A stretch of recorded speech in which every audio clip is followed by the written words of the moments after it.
We're going to go right into our next contributor.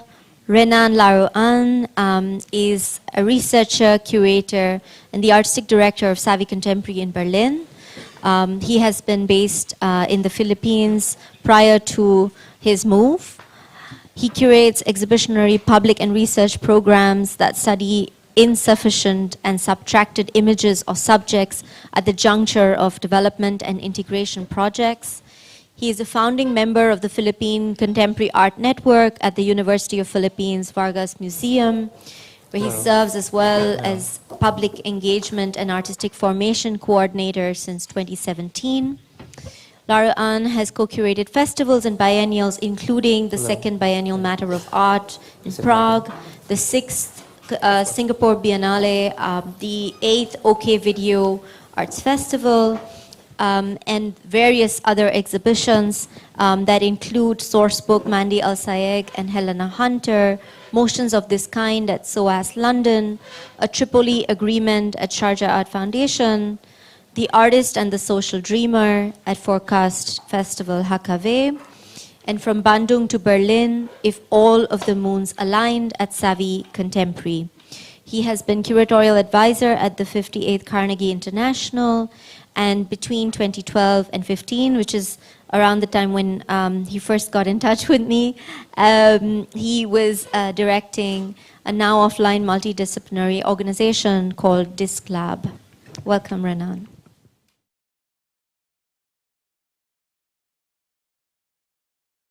So yeah, thank you so much, Natasha and Natalie, for starting the conversations for this gathering. Good afternoon, everyone. I think we have transitioned to a new part of the day. Much appreciation to Pratik and Priyanka for holding the space for curatorial concerns, problems to become shared and public moments and public questions in our civic discourse. And also, of course, to the team of Experimenter for making this happen. So for my presentation today, I'll go through 2 or 3 projects that I think form my practice, but also at the same time that allow to kind of socialize and position myself into these geographies of imagination and also the different kind of histories of curatorial formation. And these for me are like orbitals where one's position is jumping to another and then allows for more conversations and dialogue to happen. So this kind of continuity of the practice. But also at the very core of it is a vision, which I think I've only managed to articulate during the pandemic when I was preparing for my vision statement for my artistic leadership for Savvy Contemporary. And I think especially for this crucial moment, I'd like to share parts of it in order to animate, not only, the practice of the curatorial, but also how the curatorial forms ethical imagination into our, daily life and this kind of, artistic possibility.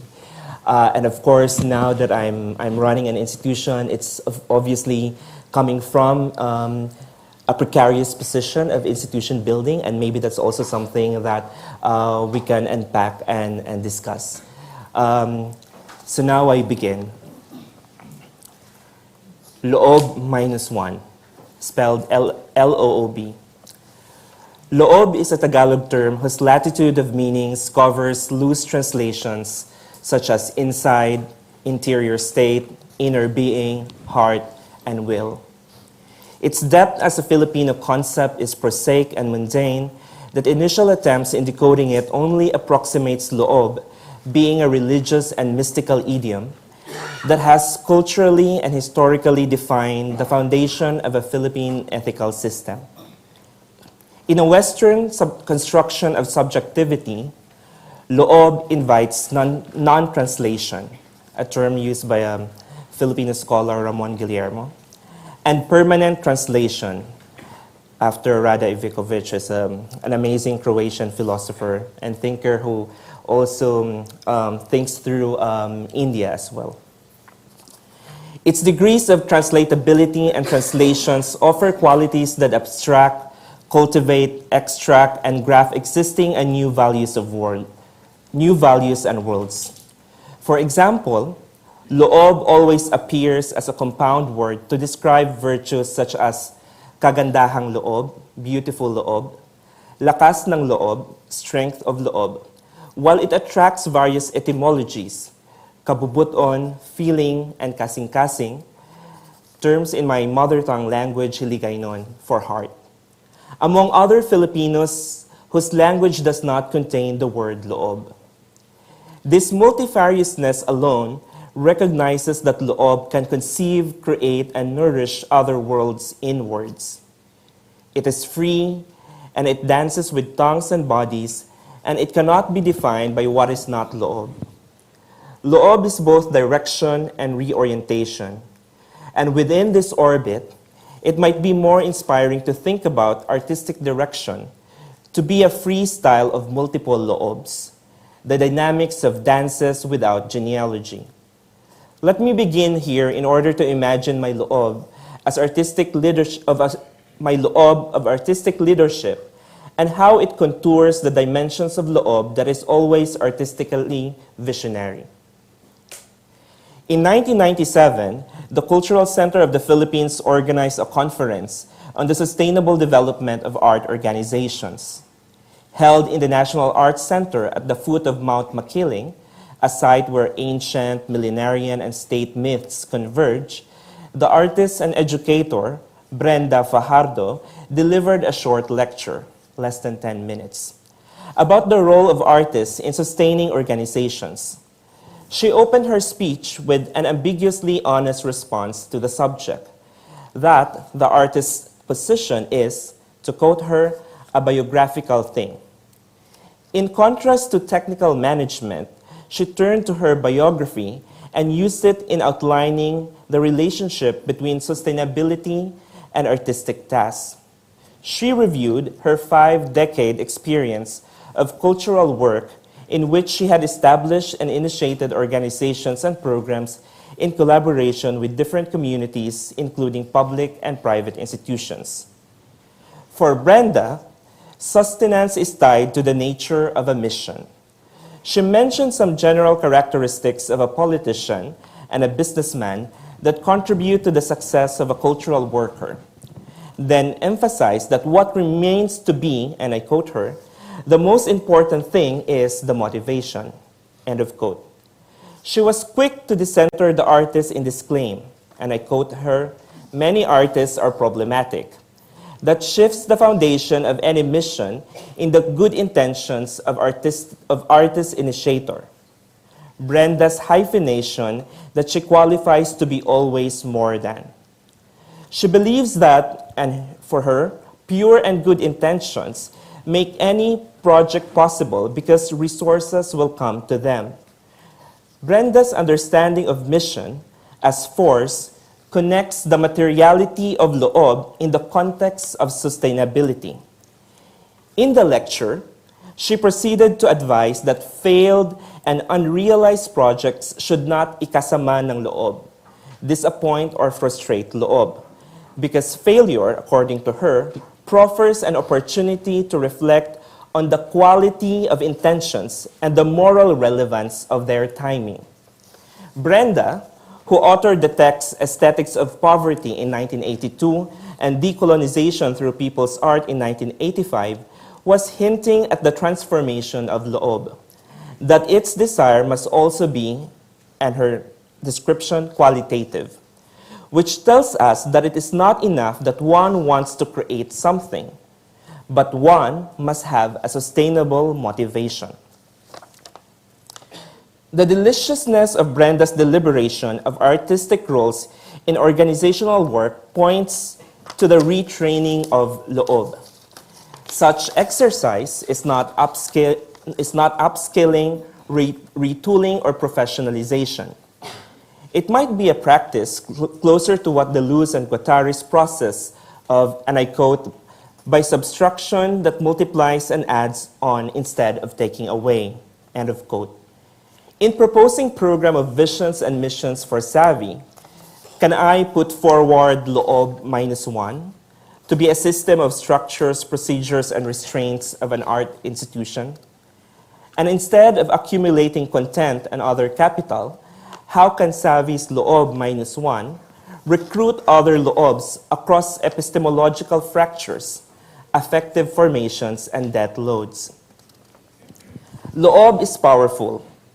It was once theorized in the conception of a revolution. That association with a great tradition can simply be located in a more urgent and passionate demand of living. That is the fact of respiration. I am astounded by Brenda's final words in her speech. Describing the new institution's mission, she converted it into a question. And I quote, "How do you teach, externalize art creatively as if you're breathing it naturally?" End of quote. Brenda transplanted the Loob of artistic volition in her artistic leader's Loob as the organ of creation and respiration. This could be the direction of Loob -1 that envisions ginhawa. Ginhawa is a vernacular term predating Western ideas of liberation that collocates yet restrains paradise, breath, inhalation or exhalation, freedom and ease of pain, difficulty, sickness in one base word. This is my additional mission to Savvy. So this was written, during the pandemic when I was, thinking through if, I should be, jumping into the whole, institutional position after, more than a decade of, being socialized and being, sustaining myself through like a freelance work. And I think this kind of, promise of articulating, what could be the sustainable motivation to actually get into an institution is one of the things that, I'm thinking, especially right now, like how to not only survive within an institutional framework in Europe, but also thinking about, Savvy as an institution that is also translocal and also existing not only for Berlin, but also for the larger network that, it exists in terms of ecology. So now I proceed to a recent kind of, re-articulation for Savvy Contemporary, in which, we're releasing a program through the Dutch Art Institute, which is our long-term collaboration in which, Savvy is one of the co-op programs in which we teach students for one semester about, how to be, a cultural practitioners. So it's kind of like in between an MFA program, but, there's a lot of, knowledge transfer and sharing in this. And I restructured the program for this kind of pedagogical, site to be institution in rehearsal, So thinking about the rehearsals of an institution as also like its life world and its project.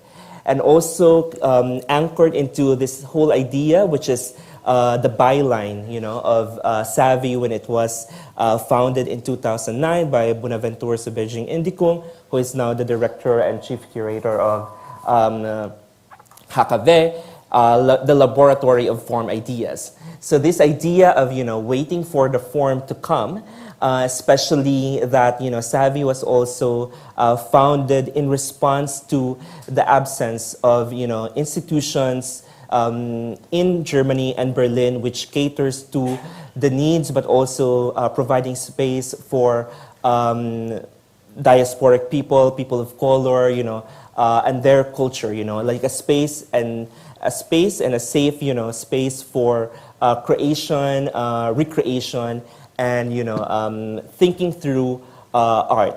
So, but also at the same time, I thought that it would be interesting actually to append, this idea of form ideas with research practices. How do we actually think through an institution as not only a producer of content and capital, but actually a space in which it cultivates and nourishes practices. So therefore, there's also this move into, in a way, producing, these bodies, but actually producing practices. But maybe also a context is that, of course, Berlin prides itself as, a cultural center in which there's a diversity of institutions, and seemingly there's this kind of, overflowing, economic fund in which allows people to be regularized in their jobs. But also the reality is that there are also no jobs and there are no curatorial positions. So you also create this kind of, bottleneck of, there's of course ongoing production of MFA graduates and curatorial, curators coming out from the universities. And then we have, for instance, at Savvy, around 20 to 25, highly educated curators, researchers, artists, professionals, mainly BIPOC, who cannot be placed in certain institutions that are needing jobs. So in other words, we are also becoming a space in which, we allow these practices to thrive and to kind of, create an ecosystem where, each of these projects that they produce are interrelated and to kind of, develop certain research methodologies and to propose. So from its position, Savvy, as a critical, response to this absence, we are also transitioning into ways in which how can we propose alternatives, or how can we propose, ways of doing outside, the traditional, but also the familiar stagnation of, artistic work and also curatorial labor. So in this specific case, we wanted to invite, students to actually be immersed into the life world of Savvy, in which they understand the ways in which we operate. From daily operations in terms of management, but also at the same time into thinking about exhibition as an infrastructure. So I think this is also something that we share in places like India and the Philippines, in which we always think of institutions as unreliable sources of sustainability, and then we go through this process of maybe exhibitions or projects to projects could be that contributor into creating a different infrastructure where it holds our practices. Something that is not easy to translate and not easy to articulate to other practitioners. And this is exactly, at the very core as well of Savvy, in which, we turn 15 years, 15 years old next year. The first 15 years is really, how do we create a visibility for the institution? And now we're entering into this kind of institution building. So we're also trying to articulate the kind of pillars, the kind of values, and the kind of methodologies that we're trying to promote and we're trying to stand for. So we have the artistic in exhibitions, which kind of rethinks the idea and the formation of the artistic in terms of different traditions of exhibition making. So we have, of course, celebrated and exhibited different kind of sources of materiality, but also at the same time different expressions of exhibition lineages. And then we also are working through the exhibitionary in documentations, in which as a convivial space, how do you document these acts of exhibition making, which are, of course, on one hand, we don't have the capacity to always document them. Second, they're always fleeting. So what are the possibilities of documentation? So there's always this kind of contingency of how to invent methodology. And this is also something that we wanted to share and articulate with the students. And then, of course, we are thinking through, the document and its publics. And then for next year, we are thinking of, the neighborhood as a site in which, we could coexist. So I think it is also very interesting articulation in which, of course, past the articulation of, or past the critique of, the art world always gentrifying a neighborhood, we kind of, think through what does it mean for an art institution to be a public and good neighbor. So Savi exists in a very interesting neighborhood of Veding, which is actually populated by different kind of, migrant population, but also at the same time, it has this very interesting history of communism and, so like before the Weimar Republic, it was the last bastion of, communism, but also this area remains to be a working class area in which we always think about how, so there's always this question of like, for museums or for institutions, like how do we bring the artwork or the art to the neighborhood? And it was interesting as we developed this flagship program on the neighborhood. One of our curators, Danielis, who is from Cuba, mentioned that maybe it's not about bringing the art to the neighborhood, but actually how do we bring art closer to the door?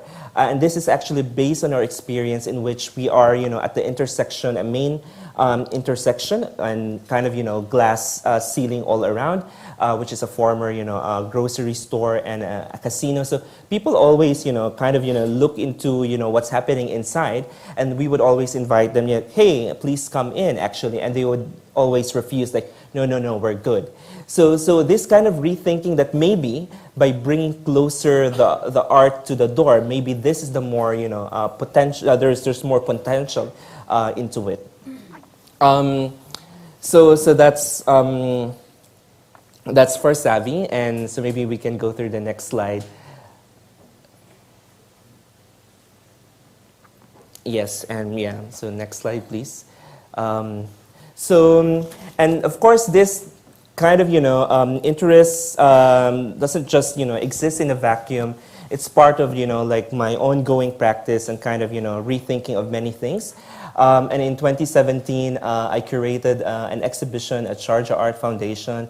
I think Sharjah Art Foundation is a common thread here in this context, titled A Tripoli Agreement, which is actually based on a peace agreement that was signed in 1976 in Libya between the government of the Philippines and the secessionist groups Moro National Liberation Front from Mindanao in the south of the Philippines, where I was born and raised.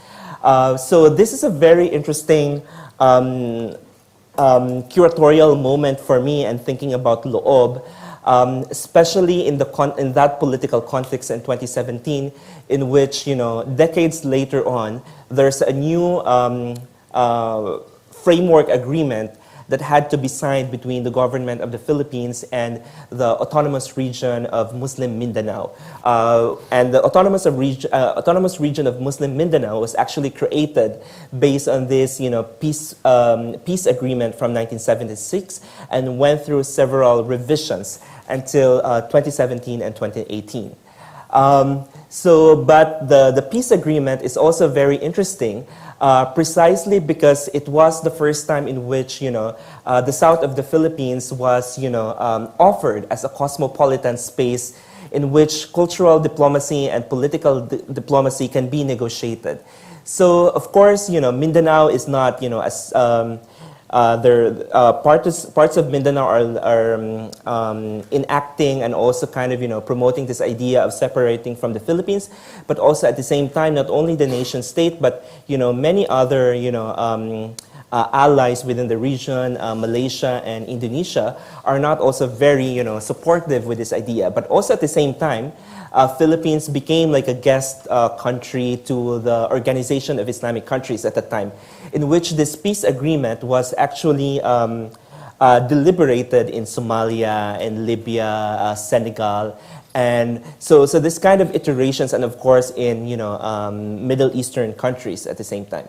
So, but just to kind of promote and to enable a curatorial question into it, I looked into other nodes of articulation for this peace agreement, and one of them is Mamitua Saber, who is a Maranao Muslim, from the south of the Philippines, who in 1957, when he was doing his PhD dissertation at the University of Kansas, he actually created this diagram of a marginal leader in a culture context situation, in which he actually theorized how to be a leader that would allow, to mediate between, the indigenous populations of Mindanao, the Islamicized indigenous groups or the Muslim groups in Mindanao, and the Christian groups and the settlers in Mindanao. So Mamitua Saber was trained as a sociologist, but in early, 20th century, he had these itineraries from his small town in Marawi. And Marawi, I don't know if you remember, in 2017 was also a site of, a devastation when a group of ISIS from various parts of Southeast Asia attacked and burned the place down. So this was where Mamitu Saber was coming from, in which he was a sociologist, but also a translator, and also who was working to the mayor, to the government. So his entire, experience was to actually re-articulate how to be a mediator between this, majority and minority context. But what's also very interesting for Mamitua Saber was that in order to create a field work out of it, instead of, because he couldn't return to the Philippines at the time, of course, it might be very expensive back then, 1957, he wrote an appendix of, so this is the blow-up version of, what are the characteristics of the marginal leader. But, this was actually created based on the idea of autobiography. So his field work was actually based on kind of a diaristic, articulation of experience of being an ordinary person, but also at the same time someone who has a traditional position as a leader. So because it's coming from this kind of traditional, hierarchy in Maranao culture, he has this position of a datu, for example. So this was the result of it, and I thought that would be actually an interesting way to animate, a Tripoli agreement as an exhibitionary program project in 2018 as a contemporary question. Next slide, please. And then engaging with that is, Jose Maceda and the young Iraula's work, Agungan Resounding South. So maybe some of you Inti knows Jose Maceda's work, but Jose Maceda is an ethnomusicologist and avant-garde composer from the 1970s who made a great, contribution to the rethinking and reimagination of, not only indigenous composition, but, how to translate this indigenous marks into this modernist language, for example. So kind of, allowing a certain mediating structure. But what's interesting about this project is that, not a lot of people know that Maceda spent time in Mindanao in 1966 to actually, record, gong sounds by different indigenous Muslim groups in the south of the Philippines. So the idea is actually, how do we bring into conversation this, non-textual, percussive object into this, the itinerary of the peace agreement, but also at the same time, try to rethink the language of, misunderstanding, conflict, and the idea of problem solution or making solutions to problems. This is in the context that, Mindanao has been framed as the Mindanao problem. The conflict in Mindanao is framed as a constant chronic problem of the nation state, but also at the same time as a moral problem. So it was just, I think, interesting that, this interpellation of an ethnomusicologist offers, another way, as Natasha opened our conversation, as another way in which, not only to produce discussions about, the material culture and the kind of, civilizational aspect of a specific indigenous group, but actually to trust again, these elements that you can find in the daily life. So, he was also kind of promoting how these materials exist in daily life and are used artistically in all of the tasks in daily life. So this was Agungan Resounding South, which was commissioned for this exhibition. And then the next commission for this exhibition is a collaboration between Malaysia Design Archive, based in Kuala Lumpur, and Nazir Vadzila on a multimedia installation called Anjing. So this is actually 5 minutes, okay. So this is actually very interesting because it kind of based on the idea of the permissibility of dog, to touch a dog in the context of Islam. So the exhibition, the artists went through the archives in which, looked into the histories of touching the dog. And it was in 1937 that, in the royal courts in somewhere in Malaysia, the Sultan actually allowed the touching of the dog. So this was related in a very controversial contemporary moment in Kuala Lumpur in 2014, in which there was this massive discussion about, touching a dog in the park. And then it kind of, enabled and surfaced the discussion about the role of interpretation, the role of traditions in terms of, permissibility, censorship, but also at the same time, how do we recreate all of these interpretations? And then they cited, two fragments from Quran. One is that, when the dog kind of, guided through these pious kids in the cave, and also at the same time when Allah actually kind of, made a commitment to what they call this. So I think so. The other one is about a working woman or a prostitute who was actually forgiven by Allah after quenching the thirst of a dog. So this was kind of a very interesting conversation, also especially within the context of Sharjah, in terms of what could be permitted in terms of discussions about exhibition making, but also the subjects that need to be bring to the surface, for example. So, do I have more minutes? No? So yeah, so maybe we'll just go through the slide and maybe I'll respond to some points. But, maybe just to wrap it up that, okay, maybe we can go through towards the end. So this was in 2018. Yeah, go through the slides.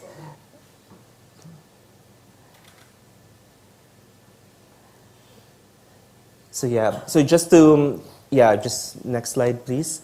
And then from that project, I developed the Mamitua Saber project in 2019 for Singapore Biennale, which was composed of 3 commissions of 3 collectives from Southeast Asia to actually, create, an in-depth, study of the marginal leader. So initially, I presented the diagram of the marginal leader, and then in this specific instance, I asked them to how do artists actually reinterpret, but also at the same time complicate and problematize the notion of the marginal leader as proposed by Mamitua Saber, who is also the founder of the first Islamic art museum in the south of the Philippines, but also the co-founder of the Mindanao State University, which is the first university dedicated to indigenous Muslims and people living in Mindanao.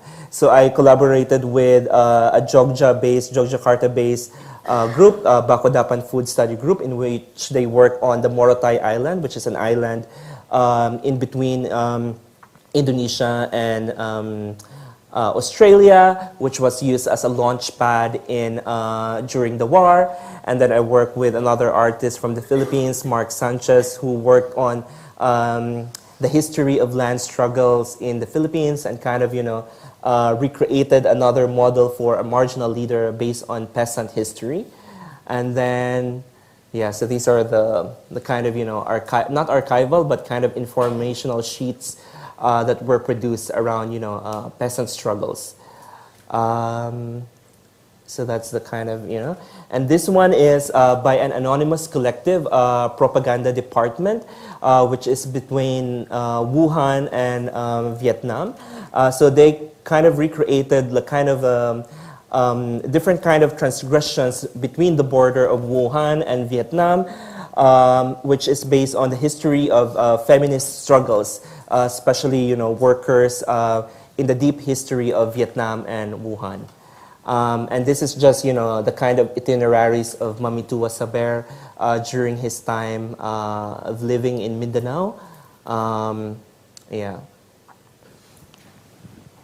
So yeah, so maybe I'll end there.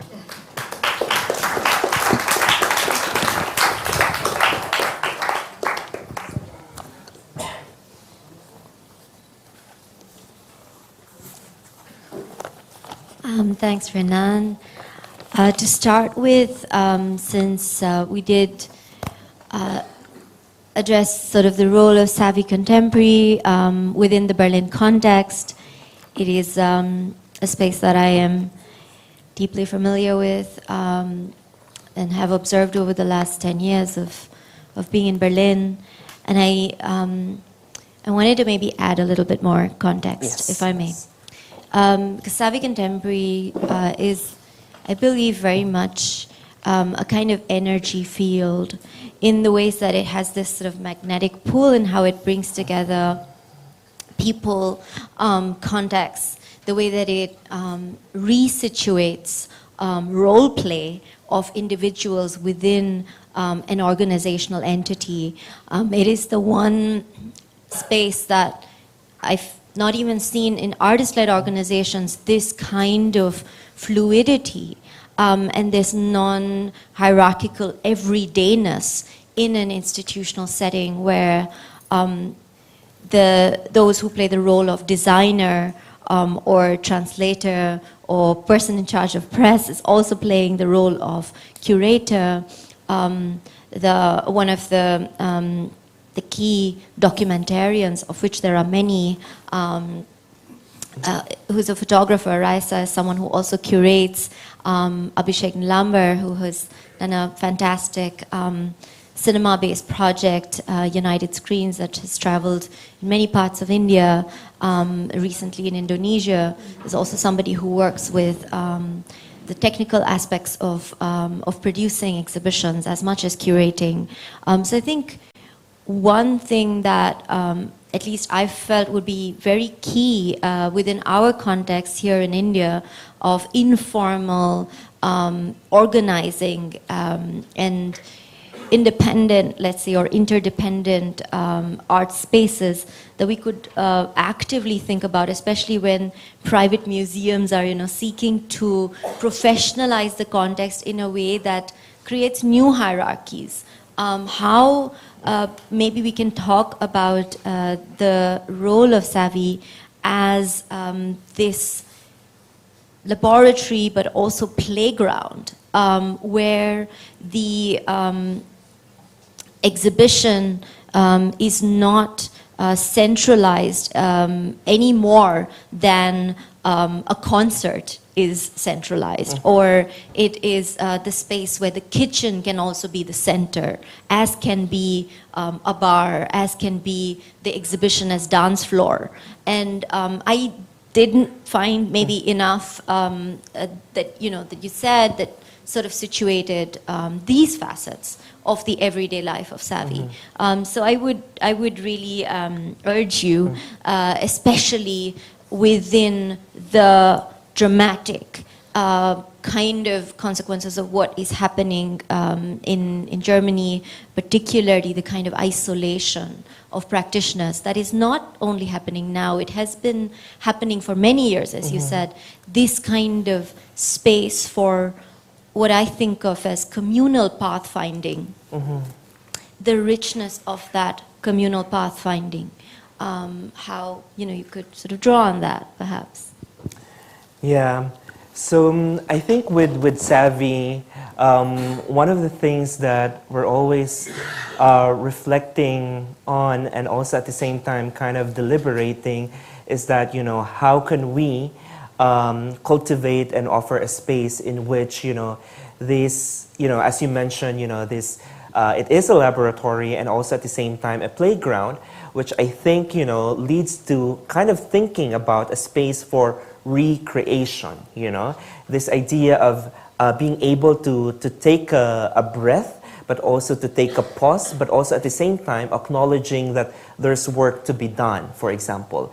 So in the context, for example, of this, it allows us to see, for example, we are in this habit of hosting, and not only hosting individuals, but also hosting histories, for example. So one of the recent kind of body of practices and works that we have is the 4,000 pieces of books from the Arjun Appadurai collection, for example.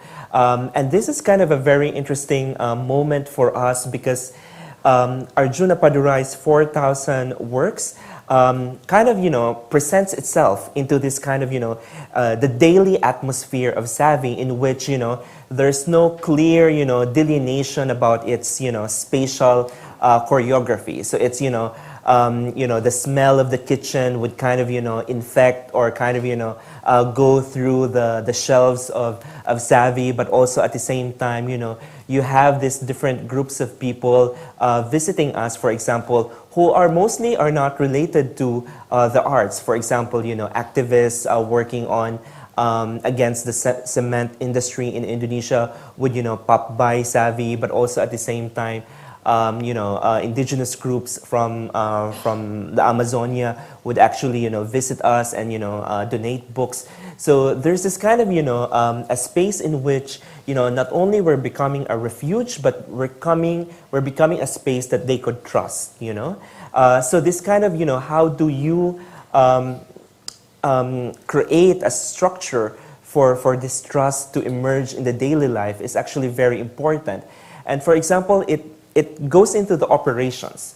So for example, we would have gallery sitters, and it's actually very important for us to orient our gallery sitters so that, working with Savvy is a very specific, there's a very specific rhythm and language to it, in terms of like, not about, performing niceness or cuteness to people, as a kind of, BIPOC led, but, that we are actually trying to offer this sincerity of being, nice. It's like we tell them that, hey, you really have to greet, our visitors when they come in and kind of, really smile and, so which is, this kind of, daily choreographies of being hospitable and being, accommodating is, we're trying to really kind of, not choreograph it, but trying to make sure that it is embodied, In many of the long-term projects of Savvy, including Geographies of Imagination, that is a project by Antonio Alampi and Bonaventure Sobejing Lingkung, also Hadra Haider, who joined in, and this project traveled as well to Kochi. It has been realized in many places.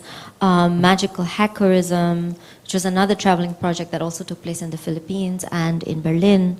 The most recent inquiry that also stemmed from the anniversary of Savvy turning 13, I believe, was unraveling the underdevelopment complex, or towards a post-underdevelopment interdependence, which is based around the work of Walter Rodney's pioneering work, How Europe Underdeveloped Africa.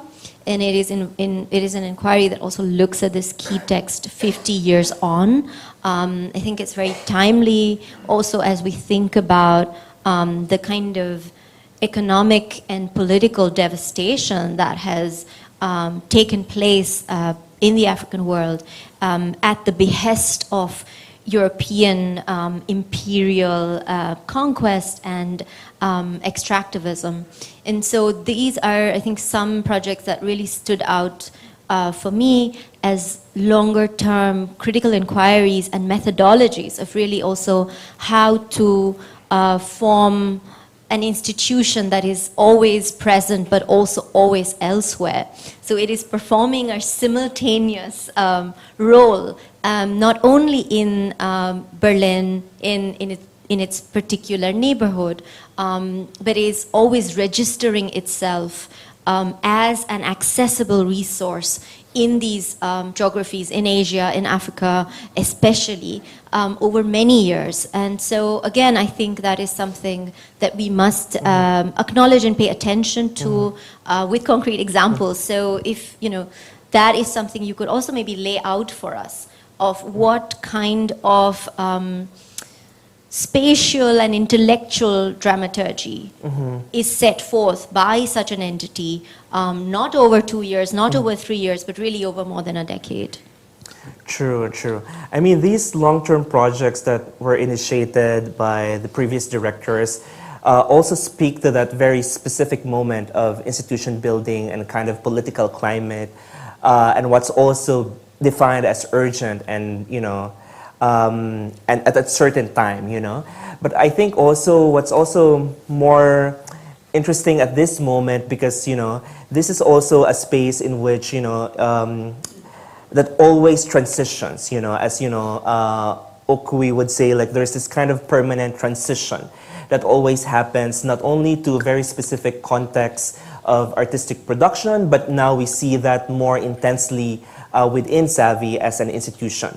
So these projects kind of cultivated, a certain groundwork in which, other commitments could actually also grow from it, So you would also notice that, there's kind of,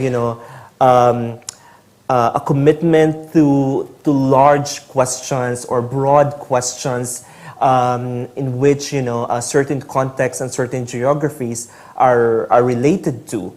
But also at the same time, one of the questions that we have right now is that, how do we develop programs from these kind of histories of projects and exhibition making in which we could actually specify the questions, in which we could actually produce another set of strategies and another mode of, ethical inhabitation, but also at the same time navigation of the terrain. Because there's also that acknowledgement that, there's a politics of relay. So after the founding members, after the first set of people have kind of cleared the ground, how do you create a mediation which allows, all of these values to get into. So that's why, thinking about, the neighborhood in terms of, the internationalist global presence of SAVI is also acknowledging that, internationalism and work for the international could also be created as an assemblage in a neighborhood. When you address, certain topics about, fundamentalism, the right wing, into this elsewhere, which oftentimes as a project we cannot return to because this is also the modality of funding you cannot return to. So how do you actually bring that back? Of course, there's also this curatorial folly around bringing that back, but also at the same time, how do you recreate that set of commitments and obligations in places that are closer now at SAVI, So there's a lot of internalization right now because, as I mentioned, there was this breadth of commitment before, and now we're looking into internally more. So this will also inform how we think about the project. So, for example, one of the readings that I'm really kind of gravitated to in the past few months is this by Bharat Venkat, who is a cultural anthropologist working on the limits of cure, in which he asked, like, how do we imagine cure as an end without finality? So, when everything is in permanent transition and there's no promise of cure, how do you actually create projects around that? So, So yeah, so just thinking about, the relationship of these, early programs, but also at the same time, how do we move forward as an institution? Yeah. I also wanted to think through the way that Savi has connected to its neighborhood. It has also moved neighborhoods in Berlin. Berlin likes to think of itself as a continuous city, but I find it also, having lived there, a very disjointed city experience in which your neighborhood or your kiez really starts to define your identity. It's sort of, you start identifying in a very specific way. You do not have equivalence in terms of amenities, in terms of services, in terms of access as well to cultural institutions. And so that was also a very integral facet, right, of what it meant for this particular site of gatherings to move from Neukölln and Berlin to Wedding, again, two very specific parts of the city that have a certain kind of not only demographics, but also a certain kind of daily cultural inhabitation, a certain kind of informal economies that persist and survive, that resist gentrification.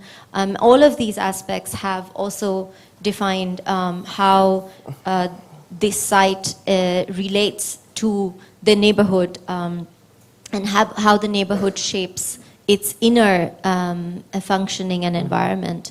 And one of the ways in which it also related to the idea of neighborhood is through very concisely thinking about the history of German colonialism. Mm-hmm. And I also want to, again, bring that into the room because I think it matters as well when we situate ourselves here in Kolkata, where the roads, the neighborhoods are very much a reminder of the imperial past of not only the British project, but very much also of the idea of the company Raj, the museumification of a city, the sort of ways in which the city is constantly being modified in ways that ownership may be something that is so full of schisms that somehow it refuses total erasure.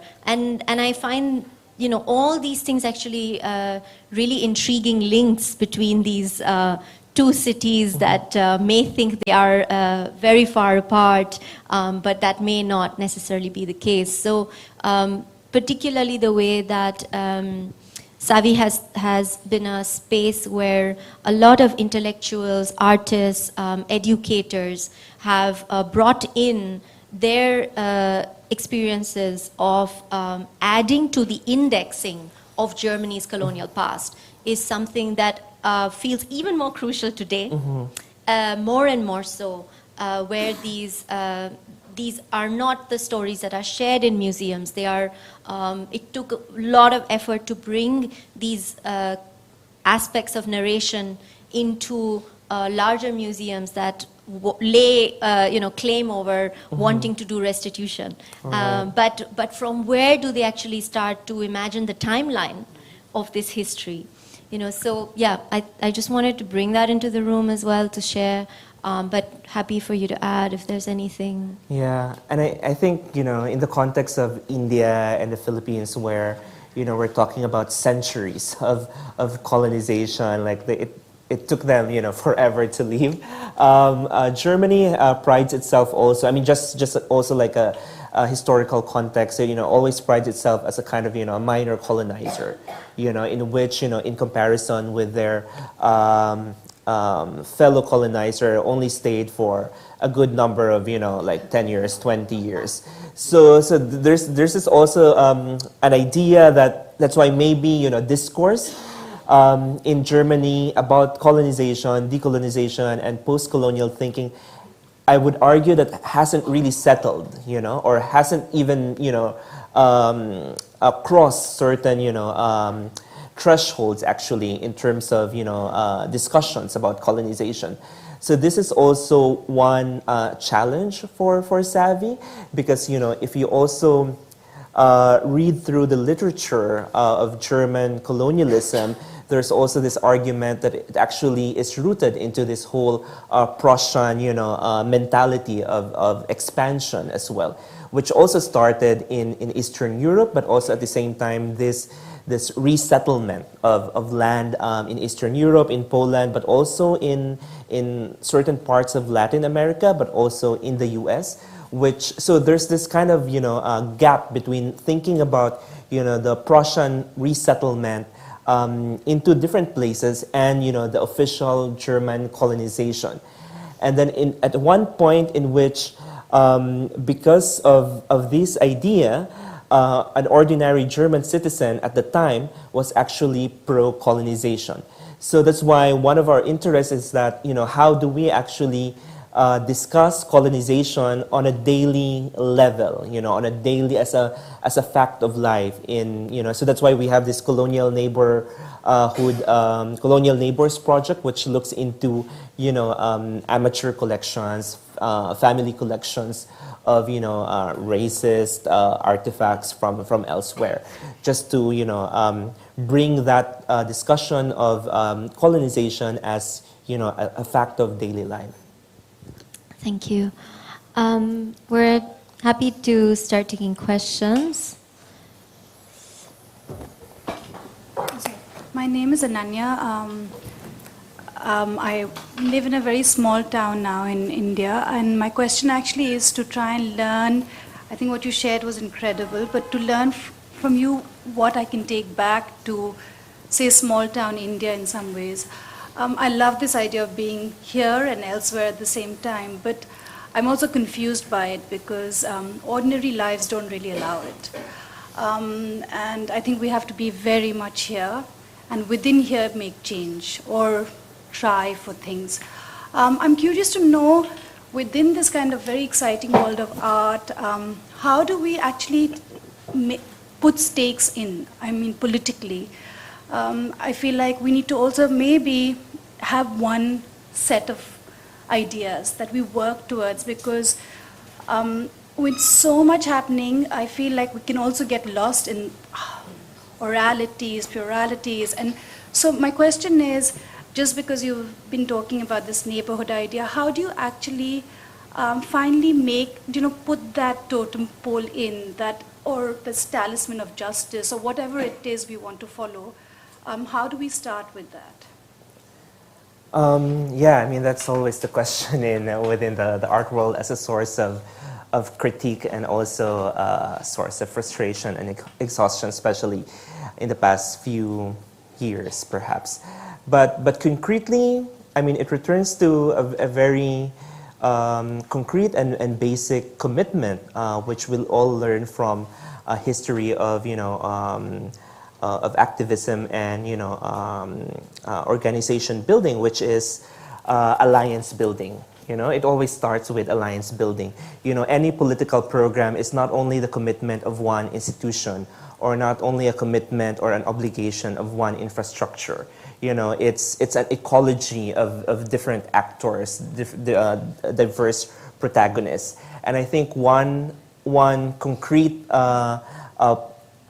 possibility, which is also feasible, is that one has to acknowledge what role can you take and what are the limitations of that role in order for that role to be shared with a larger alliance, so that you allow what you can offer into the whole alliance, and then how you can collaborate with other institutions. So it's not about, for me, coming also from the Philippines, in which there's always this question of the art's functionality and how it can be more precise and clear with its tasks. On one hand, it's a very it's a difficult task, but I think one has to ground himself or herself in terms of the limitations and the constraints of the role in order to appreciate how the institution or the organization can be an active member of alliance building. I know it sounds very vague, but I would return to the idea of and practice of alliance building, you know? Yeah. Just to follow through with this, do you feel like being like a sense of being the other in terms of, say, the language or what it means to be a Berliner local running this beloved institution in Berlin? Does language play a role? Does like nationality have anything to do with how you're accepted and your vision then? Mm-hmm. Yeah, I mean, I've come to admit that, you know, the first 2 years would be a time for transition and adjustment, and it's always a process of finding ways how to translate or find, you know, processes of translation in terms of language, you know, what kind of, you know, what kind of codes are available and are being used within the cultural sector, because it has a different kind of material conditions. That's one. So you have a different set of questions, and I was coming from a different set of questions and urgencies. So I think this is the challenge, you know, in terms of translating all of these, you know, urgencies and priorities, and finding that kind of common language on how to work together. But I think because Savvy is such an agile and flexible organization, it has this capacity to actually kind of a buffer in a way that allows you, I mean, it waits for your ability to respond and not just, you know, be a reactionary a leader, for example. So, yeah.